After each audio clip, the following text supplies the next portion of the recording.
Hello bachcho, let's see this question. The velocity of water waves v may depend upon their wavelength lambda, the density of water rho, and the acceleration due to gravity g. The method of dimensions gives the relation between these quantities as option A v square proportional to lambda g inverse rho inverse, option B v square proportional to g lambda rho, option C v square proportional to g lambda, and option D v square proportional to g inverse lambda -3।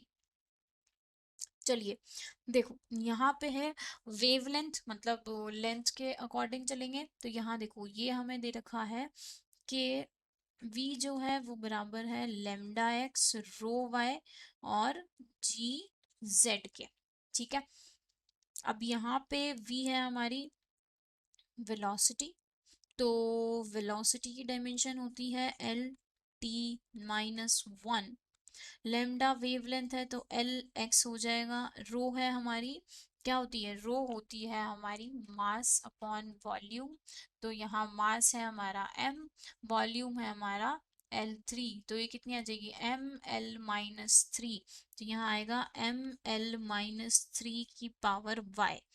ठीक है, अब यहाँ है g, तो g के लिए आता है हमारा LT-2 का स्क्वायर, तो यहाँ आएगा LT-1।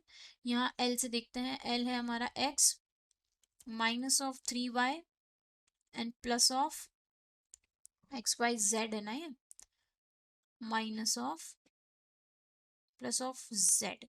ठीक है, ये हो गया L।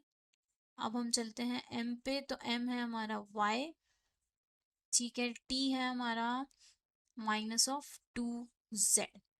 ठीक, ये दे रखे हमें my है -2z है -3x क्या है x -3y प्लस z। ठीक है, तो यहाँ से चेक करते हैं हम पहले m के लिए, m 0 है ना तो y 0 हो गया। ठीक है, क्योंकि m यहाँ पे कुछ भी नहीं है। अब वैसे ही t के लिए बात करेंगे तो t क्या है -2z = -1, तो z की वैल्यू 1/2 आ गई।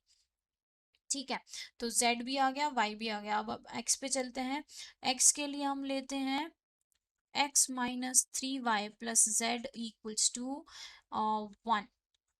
ठीक है, यही आएगा x -3y प्लस z = 1। अब यहाँ तक देखो, यहाँ पे निकालना है हमें x की वैल्यू, तो ये तो हो गया हमारा 0 क्योंकि y की वैल्यू 0, तो x प्लस 1/2 = 1, तो x की वैल्यू कितनी आ गई 1/2। ठीक है, ये आ गई, तो यहाँ पे वैल्यूज बस पुट कर देंगे, तो हमारे पास जो रिलेशन निकल के आएगा वो कैसा रिलेशन होगा, वो रिलेशन हमारे पास निकलेगा। देखो हम निकालते हैं, v जो आया है, वी टी जो हमारा सिंपल था, ठीक है, वो हमारा v सिंपल आने के लिए हमें चाहिए होगा ए बी सी डी, जो हमारी एक्स वाई जेड सॉरी जो उसकी वैल्यूज है वो हम चेक करेंगे।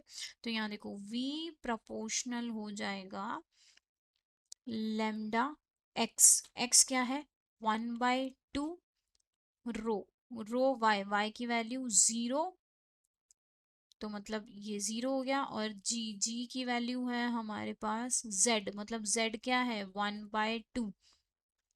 ठीक है, ये है, तो यहाँ से हम अगर निकालते हैं तो इसको या तो मैं ऐसे लिख दूं, इसको चेक करते हैं, लेमडा 1/2 जी 1/2, तो 1/2 तो है ही नहीं यहाँ पे, तो इसको मैं ऐसे लिख सकती हूँ v स्क्वायर जो है वो प्रोपोर्शनल हो जाएगा इक्वल, हाँ जी, v स्क्वायर जो है वो प्रोपोर्शनल हो जाएगा लेमडा जी के।